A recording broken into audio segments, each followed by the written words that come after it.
Hello friends, welcome to Ali's veterinary wisdom. Livestock या poultry enterprises में जो सबसे बड़ी एक दिक्कत आती है वो कॉस्ट ऑफ प्रोडक्शन की आती है, जो कि 70 to 80% total cost of production का होता है। फीड दिन ब दिन महंगा होता जा रहा है, जिसकी वजह से फार्मर्स को काफ़ी दिक्कतें आती हैं। तो फीड बेसिकली क्या है कि प्लानिंग है। अगर आपकी प्लानिंग ठीक है तो आप सस्ता फीड अपने एनिमल्स को खिला के प्रोडक्शन ले सकते हैं, उन्हें हेल्दी रख सकते हैं।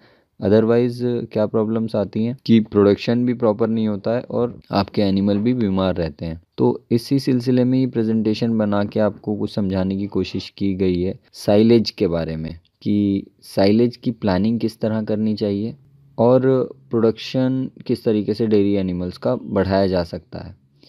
देखिए, लाइव स्टॉक मार्केट्स आपके हाथ में नहीं है, आपके हाथ में सिर्फ प्रोडक्शन है। और उस प्रोडक्शन को सस्ता करना, उसकी प्रोडक्टिविटी बना बढ़ाना एनिमल की, सिर्फ वही आपके हाथ में है। तो आइए शुरू करते हैं।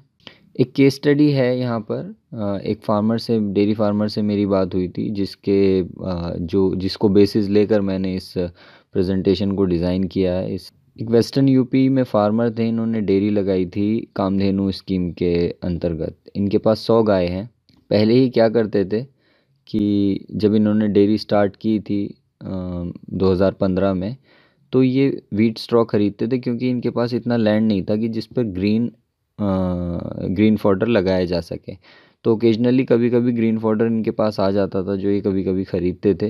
लेकिन मेनली ये भूसे पे सरवाइव कर रहे थे। और आप जानते हैं भूसा तो सिर्फ एक फिलिंग मटेरियल है, उसके अंदर कोई न्यूट्रिएंट वैल्यू इतनी खास नहीं होती है।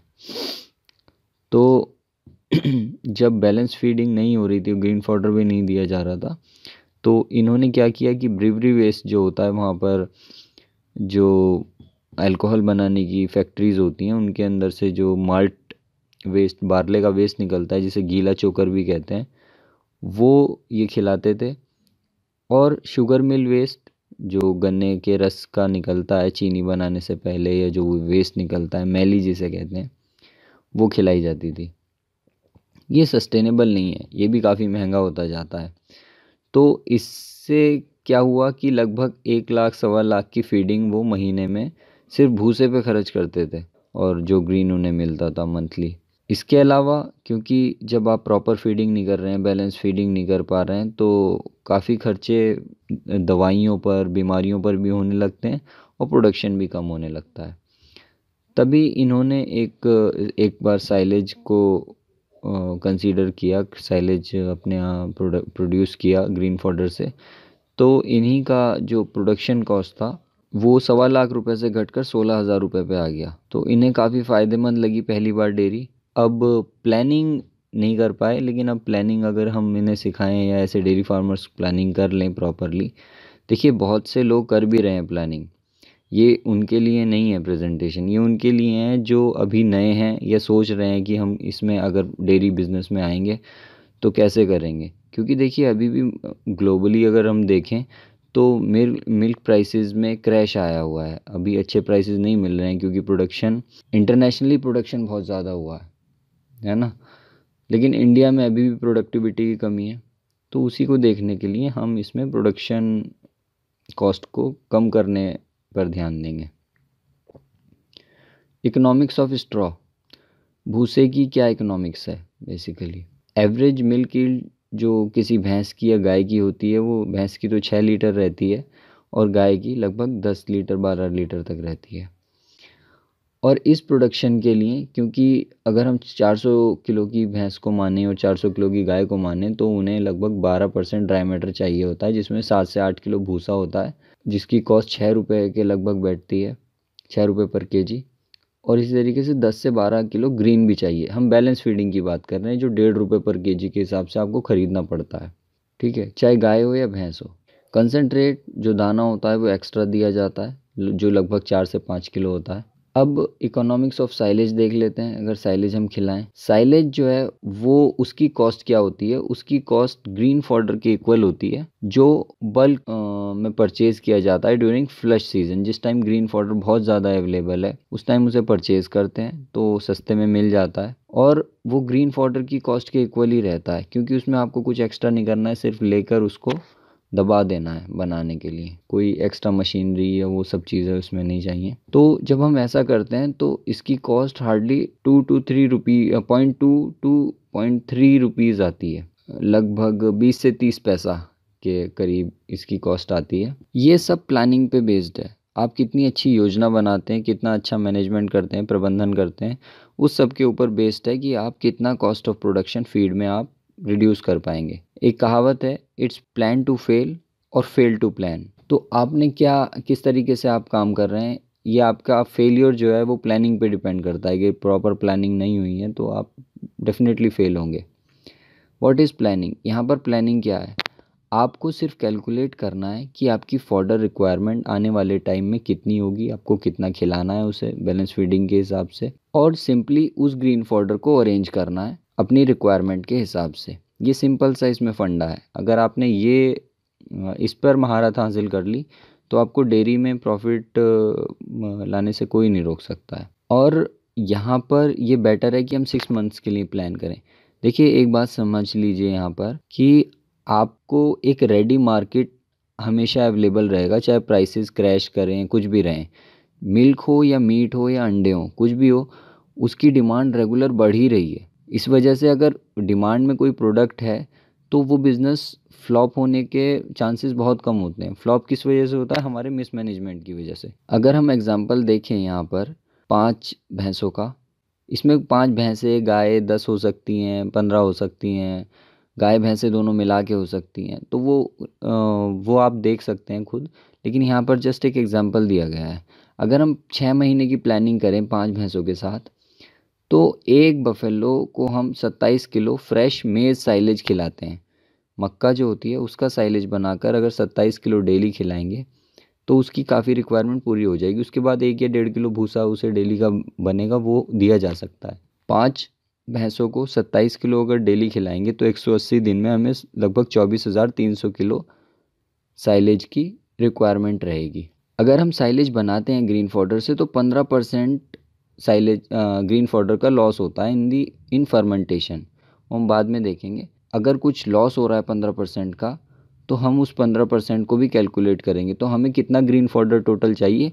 लगभग 28,500 किलो, 28,588 किलो हमें जमा करके रखना पड़ेगा, जो हमारी इस नीड को पूरा करेगा। तो 28,500 किलो मेज़ फॉडर मक्का का चारा ग्रो करने के लिए हमें कितनी लैंड की रिक्वायरमेंट है और कितने समय के लिए वो लैंड चाहिए। अगर हम इस टेबल को देखें तो यहाँ पर देखेंगे कि मेज़ क्रॉप है, ठीक है, इसमें हमें 50 से, और 1 हेक्टेयर को यहाँ पे लिया गया है। 1 हेक्टेयर में कितना होता है? 1 हेक्टेयर में सीड हमें कितना डालना पड़ेगा? 50 से 60 किलो। ये उसका बोने का तरीका है कि 25 से 30 सेंटीमीटर एक सीड के बीच में जगह होनी चाहिए। सोइंग टाइम क्या है? देखिए हमने 6 महीने के लिए कैलकुलेट किया है तो 2 बार आप कर सकते हैं। जून जुलाई में इसे बोया जाता है और मार्च अप्रैल में। और ये इरिगेशन बेस्ड क्रॉप है, इसे आप ना 7 से 8 आपको इसमें सिंचाई करनी पड़ेंगी, या 8 से 10, वो डिपेंड करेगा कि बारिश कैसी हुई है या कैसी आपके यहाँ टेम्परेचर वगैरह है। तो 7 से 8 बार इसे सिंचाई भी करनी पड़ती है। 2 महीने में आप इसे हार्वेस्ट कर सकते हैं। और ग्रीन फॉडर ईल्ड, जो ग्रीन फॉडर का प्रोडक्शन होगा इसमें, वो लगभग 35 से 45 टन का होगा। अगर आप भुट्टा उसमें लगा रहने देते हैं मक्का के लिए तो सीड का प्रोडक्शन लगभग 3 से 5 टन पर हेक्टेयर रहता है। तो हमारा कंसर्न सिर्फ ग्रीन फॉडर ईल्ड्स है जो 35 से 45 टन तक होती है। अगर हम 35 टन भी एज्यूम करते हैं पर हेक्टेयर तो 14 टन पर एकड़ हो जाता है ये। तो आपको 2 एकड़ ज़मीन चाहिए 2 महीने के लिए, क्योंकि हमें 28.5 टन चाहिए, तो 14 दूनी 28, है ना। तो 2 एकड़ लैंड 2 महीने के लिए हमें चाहिए। अब कॉस्ट ऑफ फॉडर प्रोडक्शन देख लेते हैं। सीड की कॉस्ट 50 किलो, अगर हम 20 रुपये किलो के हिसाब से मक्का का सीड लेंगे तो 1,000 रुपये का सीड बैठता है आपका। लैंड लीज कॉस्ट कितनी बैठेगी 2 महीने की? 4,000 रुपये। ये वेस्टर्न यूपी के हिसाब से कैलकुलेट किया गया है, जब उन डेयरी फार्मर से मेरी बात हुई थी तो इतना ही बैठता है। अगर आपके पास अपनी बिल्कुल लैंड है इतनी, तब तो आपको बिल्कुल ही फ्री के मुताबिक ही पड़ेगा ये silage production. Irrigation, manure, labour 2,500 रुपये इन 2 महीनों के लिए। तो पर केजी जो फॉडर प्रोडक्शन कॉस्ट आएगी आपकी वो लगभग 26 पैसा आएगी। Calculation of storage in silo. अब साइलो कैसे बनाएं? साइलो वो स्ट्रक्चर्स होते हैं जहाँ पर ग्रीन फॉडर को चॉप करके हम रखते हैं साइलेज बनाने के लिए। तो कॉम्पैक्ट फॉर्म में अगर हम साइलो में रखते हैं, वैसे तो 650 किलो पर मीटर क्यूब तक आ जाता है, लेकिन हम यहाँ पर 450 किलो पर metre cube fresh silage consider कर रहे हैं। तो 450 kilo fresh green 1 metre cube में आ जाता है। तो हमें कितना वॉल्यूम बनाना पड़ेगा साइलो पिट का, कि उसमें हम 28,500 किलो फॉडर रख पाएँ। तो हमें लगभग 63.5 मीटर क्यूब वॉल्यूम जगह चाहिए होगी जिसमें हम ये फॉडर रख सकें। अब ये कैसे बनाएंगे हम? If silage stock is 2 metre wide, अगर ये 2 मीटर चौड़ा हो और 1 मीटर ऊंचा हो, तब हम इसे लेंथ कैलकुलेट कर सकते हैं। कैसे करेंगे? 63.5 अपॉन 1 मीटर इंटू 2 मीटर, तो कितना आएगा? लगभग 32 मीटर लंबा अगर साइलेज स्टॉक बनाया जाए, जो 2 मीटर चौड़ा हो, 1 मीटर ऊंचा हो, तो उसमें हम 28,500 किलो मेज़ फॉडर भर के रख सकते हैं। लेकिन 32 मीटर लंबा जो साइलो पिट हम बनाएंगे वो काफ़ी लंबा होगा हैंडल करने के लिए, और उसे ठीक से मैनेज नहीं किया जा सकता है। तो हम क्या करते हैं कि मल्टीपल स्टोरेज सिस्टम बनाते हैं। हम 5 साइलो पिट बनाएंगे आर मेड, और उसकी एक की लेंथ जो होगी वो कितनी होगी? लगभग 6.25 मीटर की। इससे क्या फ़ायदा होता है? एक तो फ्लेक्सिबिलिटी बढ़ती है स्टोरेज की, कि 5 जगह पे है, तो अगर हमारा मान लीजिए एक में थोड़ा सा ख़राब होता है, ठीक नहीं बनता है, तो कम से कम दूसरा तो हमारा सेफ़ रहेगा। और होता क्या है इसमें कि अगर आप एक बार बनने के बाद साइलेज को खोलते हैं, तो ये हवा के कांटेक्ट में आके ख़राब होने के चांसेस भी रहते हैं। तो आप जल्दी जल्दी इसको यूटिलाइज़ करते जाएंगे और इसे स्पॉइल होने से भी बचा पाएंगे। How much silage need to cut daily? अब देखिए, साइलेज का जो स्टॉक बनेगा उसके अंदर से आप डेली के डेली कट करेंगे उसके फेस को, तो उस फेस को कितना फेस कट करना है, कितना पीछे तक कट करना है, ये हमें कैलकुलेट इसमें करना है, ताकि हमें डेली के डेली उसे तोलने की ज़रूरत ना पड़े। तो 27 केजी हमें पता है कि हमारी भैंस को 27 किलो चाहिए 5 बफेलो में, तो हमें 135 किलो डेली की रिक्वायरमेंट रहेगी साइलेज की। तो हाँ, 2 मीटर चौड़ा है, 1 मीटर ऊंचा है, 450 किलो पर मीटर क्यूब में आ रहा है, और 135 किलो चाहिए। तो इससे हमारा क्या आएगा कि जो उसकी लंबाई है, हमें इतनी लंबाई डेली काटनी है, मतलब 15 सेंटीमीटर के करीब, 0.15 मीटर के करीब फेस साइलेज का हमें डेली काटना होगा, जो कि जिससे हमें 135 किलो डेली साइलेज मिल जाएगा। अब मेन चीज़ पर आते हैं कि कंपेयर द कॉस्टिंग। हम अगर 40 किलो भूसा खिला रहे थे 5 भैंसों को, और 60 किलो ग्रीन दिया जा रहा था, जैसे हमने पहले देखा था कि 8 किलो एक भैंस को भूसा और लगभग 12 किलो ग्रीन, तो ये कितना बैठ रहा था हमारा? 330 रुपये डेली की इसकी फीडिंग हो रही थी 5 भैंसों की। 20 किलो कंसनट्रेट भी दिया जा रहा था 4 किलो पर भैंस के हिसाब से, तो 400 रुपये का डेली का कंसनट्रेट भी हो गया। ये तो हमें इसमें भी देना पड़ेगा। लेकिन यहाँ पर 135 किलो साइलेज और 7.5 किलो भूसा, हमने 1.5 किलो पर बफेलो भूसा भी कैलकुलेट किया है, तो ये टोटल कितना हमारा पड़ेगा? ये पड़ेगा 80 रुपये डेली की कॉस्ट आ जाएगी फीडिंग की। और अगर साइलेज और ज़्यादा हम कर लें तो टोटल साइलेज भी खिलाया जा सकता है। तो कॉस्ट ऑफ प्रोडक्शन 5 भैंसों की लगभग 80 रुपये के करीब आएगी। 20 किलो कंसनट्रेट फिर भी दिया जाएगा, तो वो 400 रुपये का बैठेगा डेली का। तो यहाँ पर देखें अगर आप, तो लगभग 4 गुना आपने कॉस्ट ऑफ प्रोडक्शन को सेव कर लिया है। ये हमने मतलब अपर मार्जिन्स लिए हैं। अगर हम और अच्छे से प्लानिंग करके इसे इन चीज़ों को करें, आपकी अपनी लैंड हो, तो ये 80 रुपये भी नहीं रहेगा, ये उससे भी कम पे आ जाएगा। और दूसरी चीज़ ये है कि साइलेज जब खिलाते हैं वो ज़्यादा न्यूट्रिशियस होता है भूसे से या हरे चारे से, तो आपकी भैंसों की मतलब हेल्थ भी इम्प्रूव होगी, उनकी प्रोडक्शन कैपेसिटी इम्प्रूव होगी, और आप इसमें 20% तक कंसंट्रेट भी कम कर सकते हैं उस रिक्वायरमेंट के हिसाब से। अब अच्छी तरीके से का साइलेज, एक गुड क्वालिटी साइलेज, अच्छी गुणवत्ता वाला साइलेज कैसे बनाया जाए? साइलेज है क्या? साइलेज क्या होता है कि एक इसे बनाया जाता है कंट्रोल फर्मेंटेशन में। फॉडर क्रॉप्स को हम काट के रखते हैं और प्रिजर्व किया जाता है साइलोज के अंदर। तो कोई भी क्रॉप को प्रिजर्व किया जा सकता है, लेकिन उन क्रॉप्स को प्रिजर्व करना ज़्यादा अच्छा माना जाता है या इजी माना जाता है जिसके अंदर सॉल्यूबल शुगर या स्टार्च कंटेंट रहता है। जैसे गेहूँ है या मक्का है आपका, इन क्रॉप्स को साइलेज करना ठीक रहता है। तो पहला इसमें एसेंशियल ऑब्जेक्टिव क्या रहता है कि एनारोबिक एनवायरनमेंट, एनारोबिक कंडीशन हम बना के रखें। एनारोबिक का मतलब है कि नो ऑक्सीजन, उसमें कोई ऑक्सीजन नहीं आनी चाहिए, ना होनी चाहिए, ना बाहर से आनी चाहिए। इसे हम एनारोबिक कंडीशन कहते हैं। मतलब हवा का बहाव, एक्सचेंज बिल्कुल ज़ीरो होना चाहिए। दूसरा इसका एसेंशियल ऑब्जेक्टिव रहता है कि हम डिस्करेज करते हैं स्पॉइल कॉजिंग बैक्टीरिया को। देखिए कुछ बैक्टीरिया होते हैं जो फर्मेंटेशन करके एसिड बनाते हैं, वो एसिड रिक्वायर्ड रहता है साइलेज में। लेकिन कुछ बैक्टीरिया होते हैं कि जो स्पॉइल करते हैं, ख़राब कर देते हैं इसे साइलेज को, जैसे क्लोस्ट्रीडियम है या एंटेरोबैक्टीरिया है, इकोलाई वगैरह। वो क्या होता है कि अगर हम रैपिडली इसे बनाते हैं और इसे ढक के रख दें तो लैक्टिक एसिड जल्दी से बनने लगता है और क्लोस्ट्रीडियम और एंटेरोबैक्टीरियसी को, जो ये बैक्टीरिया ख़राब करने वाले होते हैं, इनकी ग्रोथ को रोक देता है और अच्छा साइलेज बनता है। तो हमें इनकी अनडिज़ायरेबल माइक्रोब्स की ग्रोथ को रोकना होता है। तो दो इसके ऑब्जेक्टिव हो गए जिन पर हमें फोकस करना रहता है अच्छा साइलेज बनाने के लिए। फर्मेंटेशन क्या है? फर्मेंटेशन एक ऐसा प्रोसीजर है जिसमें कुछ बैक्टीरिया होते हैं जो कि लैक्टिक एसिड बनाते हैं। जब हम शुगर को मेटाबोलाइज करते हैं इसमें, तो एब्सेंस ऑफ ऑक्सीजन में तो लैक्टिक एसिड बनता है। लेकिन अगर शुगर को मेटाबोलाइज करेंगे ऑक्सीजन की प्रेजेंस में, तो हीट, इथेनॉल और कार्बन डाइऑक्साइड बनेंगे जो कि हमें रिक्वायर्ड नहीं है। तो हमें लैक्टिक एसिड चाहिए, इस वजह से हम एब्सेंस ऑफ ऑक्सीजन में शुगर्स को मेटाबोलाइज करा देते हैं, मतलब इसे ढक देते हैं। For silage making, we need lactic acid, which reduces pH to 4 and inhibit growth of spoil causing bacteria.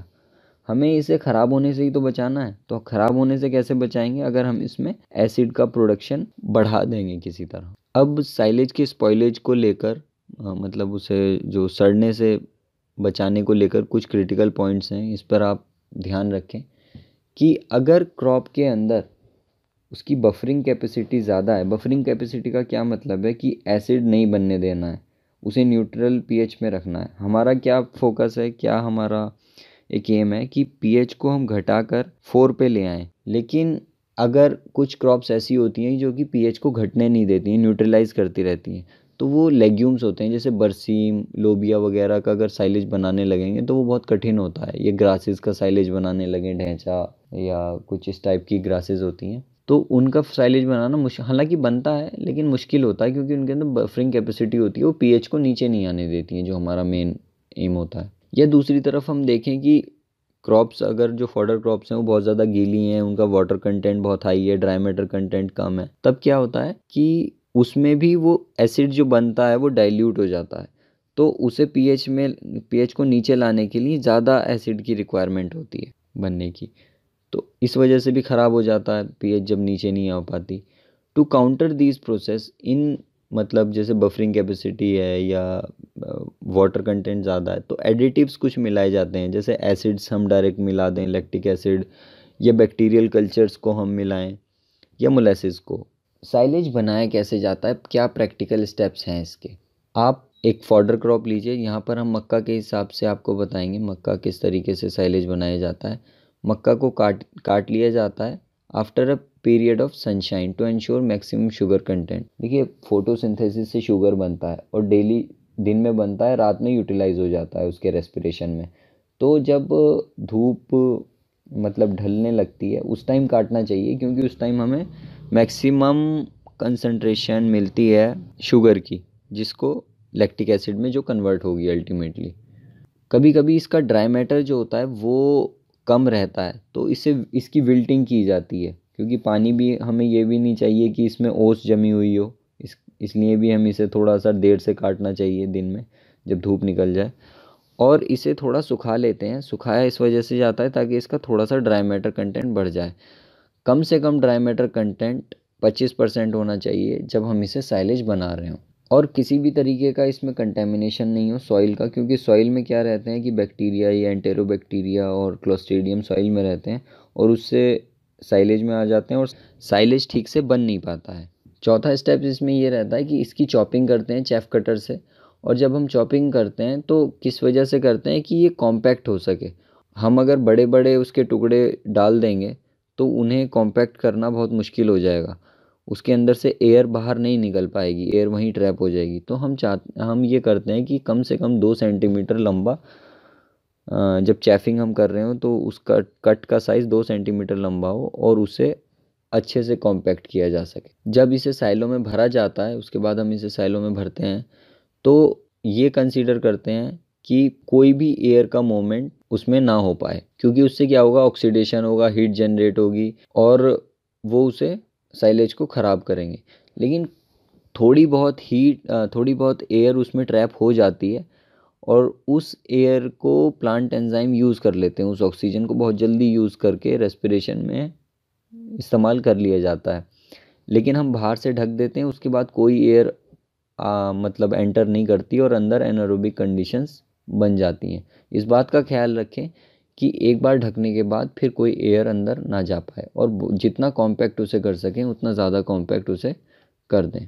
हम इसकी लेयर बाय लेयर फिलिंग करते हैं। जब जैसे हम साइलो पिट बनाते हैं, साइलो पिट में हम इसे डालेंगे तो एक के बाद एक लेयर बनाते जाएंगे और उसके ऊपर एडिटिव डालेंगे। जैसे हमने मान लीजिए 20 सेंटीमीटर की एक लेयर डाल दी, तो उसके ऊपर मोलेसिस बैक्टीरियल कल्चर का जो घोल हमने बनाया है वो उसका स्प्रे कर देते हैं, फिर एक लेयर लगाते हैं, फिर स्प्रे कर देते हैं, फिर एक लेयर लगा देते हैं। तो इससे इसका सॉल्युबल कार्बोहाइड्रेट कंटेंट भी बढ़ जाता है, जिससे लैक्टिक एसिड और जल्दी बढ़ेगा और लैक्टिक एसिड प्रोड्यूसिंग बैक्टीरिया भी इसे मिल जाते हैं। ऐसे कई सारे प्रोडक्ट आते हैं मार्केट में जो कि साइलेज एडिटिव के नाम से मिलते हैं और इनका इस्तेमाल करना काफ़ी बेनिफिशियल भी रहता है और नहीं भी करें तो तब भी साइलेज तो बन ही जाता है। फिर इसे क्या करते हैं कि कंसोलिडेट करते हैं, दबाते हैं, इसे पैरों से दबाएं या लकड़ी के फट्टों से आप दबाएं, किसी तरीके से भी आप इसे दबा के। कुछ लोग जो बड़े साइलो पिट्स में बनाते हैं वो ट्रैक्टर भी इसके ऊपर लकड़ियां रख के ट्रैक्टर चलवा देते हैं ताकि ये दब जाए ठीक से और एयर कम से कम हो और जितनी भी एयर हो वो बाहर निकल आए। उसके बाद इसको कंप्लीटली सील कर दिया जाता है साइलो को। और कोई भी, मैं बार बार यही कह रहा हूँ कि हवा आनी नहीं चाहिए, हवा नहीं आनी चाहिए, तो हवा की एंट्री के अगेंस्ट इसको बिल्कुल सील कर दिया जाता है जैसे ही हम इसे भर लें। खास ख्याल रखें कि बारिश वारिश का ऐसा मौसम ना हो या फिर और भी ऐसी कंडीशंस ना हो वहाँ आसपास पानी ना भरता हो। तो फिलिंग करने के बाद उसमें हम प्लांट एंजाइम एक्टिविटी को रेस्ट्रिक्ट कर देते हैं और एनारोबिक फर्मेंटेशन उसमें पहले दिन से ही होने लगता है, पहले दूसरे दिन से। जब इसे आप कंसोलिडेट कर दें तो इसके ऊपर एक पॉलीथीन अच्छी किस्म की और एक अच्छी क्वालिटी की पॉलीथीन चढ़ा दें और उसके ऊपर हैवी स्टोन्स रख दें और फिर उसके ऊपर मिट्टी डाल दें और बिल्कुल ऐसा कर दें कि वो कोई भी एयर का वहाँ पे मोमेंट ना रहे। मिट्टी डाल के इसे सील कर दिया जाता है। स्पॉइलेज फैक्टर्स, इससे पहले अगर हम ये देखें तो इसके बाद क्या होता है कि 45 दिन से 60 दिन तक के लिए इसे रख दिया जाता है। 60 दिन बाद आप इसमें से इसको एक बार चेक कर लेते हैं बीच में। उसके बाद आप इसमें निकाल कर अपने एनिमल्स को धीरे धीरे खिलाना शुरू कर सकते हैं। और ये 1 साल 1.5 साल तक भी अगर आपने अच्छी कंडीशंस में इसे रखा है, मैनेजमेंट प्रॉपर किया है, तो 1 साल या 1.5 साल तक भी इसे रखा जा सकता है। हमने तो यहाँ 6 महीने की प्लानिंग की है। स्पॉइलेज फैक्टर, ये सड़ाने वाले क्या फैक्टर होते हैं? देखिए यहाँ पर इन चीज़ों को बहुत ध्यान से देखिए कि energy losses in the preservation of grass silage. कुछ ना कुछ इसमें कुछ अवॉइडेबल हैं, कुछ अनअवॉइडेबल हैं। जैसे रेसिडुअल रेस्पिरेशन है, 1 से 2% का लॉस रहता है इसमें। या फर्मेंटेशन है, उसमें भी 2 से 4% का लॉस रहता है। एफ्लुएंट और फील्ड लॉसेज रहते हैं बाय बिल्डिंग, म्यूचुअली अनअवॉइडेबल रहते हैं ये। तो ये भी 5 से 7% तक रहते हैं। एफ्लुएंट और फील्ड लॉसेज का मतलब है कि जब हम इसकी विल्टिंग करते हैं तो थोड़ा पानी सूख जाता है ना, और ड्राई मैटर कंटेंट भी यूज़ हो जाता है क्योंकि ऑक्सीजन प्रेजेंट है उसमें। तो 5 से 7% का रहता है। सेकेंडरी फर्मेंटेशन होता है, अवॉइडेबल होता है क्योंकि क्लोस्ट्रीडियम और इकोलाई वगैरह से होता है। तो वो भी 0 से 5% तक रहता है। एरोबिक डिटोरिएशन है, फिलिंग टाइम, डेंसिटी, साइलो, इन चीज़ों पे डिपेंड करता है, ये भी 10% तक रहता है। और aerobic deterioration after unloading, heating की वजह से जो होता है वो भी 0 से 15% तक रहता है। तो टोटल 7 से 40% तक का लॉस हो जाता है इसमें। देखिए हमने वहाँ पे 15% का फर्मेंटेशन लॉस काउंट किया था इसी वजह से।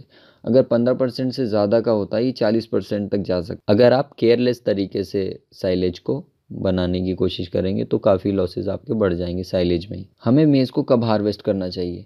इसका हार्वेस्टिंग जो होता है वो डिपेंड करता है कि जो कॉब उसके अंदर बना है, जो मक्का भुट्टा बन रहा है, कि उसकी क्या स्टेज है। वो हाफ मिल्क स्टेज से फुल मिल्क स्टेज में अगर हम उसे हार्वेस्ट करते हैं, जैसा कि इस फोटो में हमें दिख रहा है, आप ऐसे मक्का को तोड़ के देख सकते हैं कि कितना कंटेंट उसका सफ़ेद है। अगर वो आधे में सफ़ेद है तो इसका मतलब वो ठीक है कि उसकी कटिंग की जा सकती है। और ड्राई मैटर उसका 250 ग्राम पर केजी से 320 ग्राम पर केजी है, मतलब 25% से 32% तक उसके अंदर ड्राई मैटर है। अच्छा, ड्राई मैटर कैसे पता लगा सकते हैं? ड्राई मैटर के लिए आप ये कर सकते हैं कि आप अपना फॉडर क्रॉप को ले लें, एक सैंपल उसका इकट्ठा कर लें। मान लीजिए 1 किलो का एक सैंपल आपने इकट्ठा कर लिया, उसकी चॉपिंग की आपने, और चॉपिंग करने के बाद उसे माइक्रोवेव में रख दिया और 3 या 5 मिनट के लिए माइक्रोवेव को ऑन कर दिया, तो उसके अंदर से मॉइस्चर निकलने लगेगा, उड़ने लगेगा,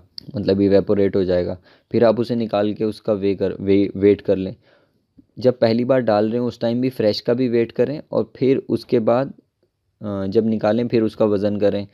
तो जब तक वज़न करते रहें जब तक वो कांस्टेंट ना हो जाए वो वज़न। जब वो कांस्टेंट दिखने लगे तो आपको पता चल जाएगा कि इसके अंदर इतना ड्राई मैटर है। ड्राई मैटर बेसिकली पानी के अलावा जो भी कंटेंट होता है।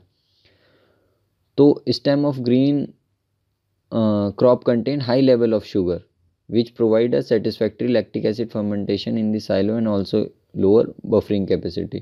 तो जैसे मेज़ है या वीट वगैरह है, इनके अंदर ऑलरेडी शुगर कंटेंट ज़्यादा होता है, तो इससे एक अच्छा साइलेज बनता है। अच्छा, मेज़ साइलेज के अंदर एक क्या बात होती है कि अगर हम इसे खोलते हैं ना बनाने के बाद, तो इसमें डिटोरिएशन के चांसेस बहुत रहते हैं, क्योंकि इसकी न्यूट्रिएंट वैल्यू बहुत हाई रहती है।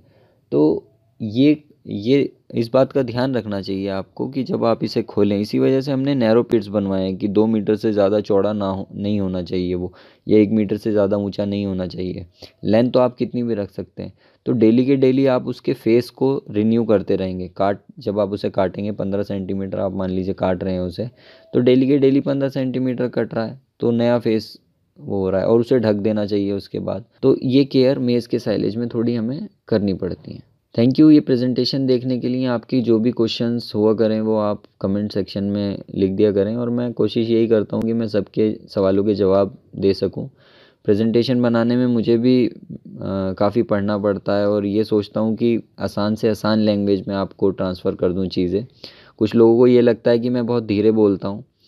धीरे इसी वजह से बोलता हूँ कि मैं खुद भी ऐसी चीज़ नहीं बताना चाहता जो गलत हो, तो जल्दी जल्दी बोलने में कहीं मैं कुछ गलत ना बता जाऊँ, तो ये भी एक वो रहता है। और आपके पेशेंस के लिए मैं बहुत बहुत थैंक यू करता हूँ आपको कि आप पूरी पूरी प्रेजेंटेशंस देखते हैं। Thank you. और कोई भी आपका क्वेश्चन हो तो आप बताइए।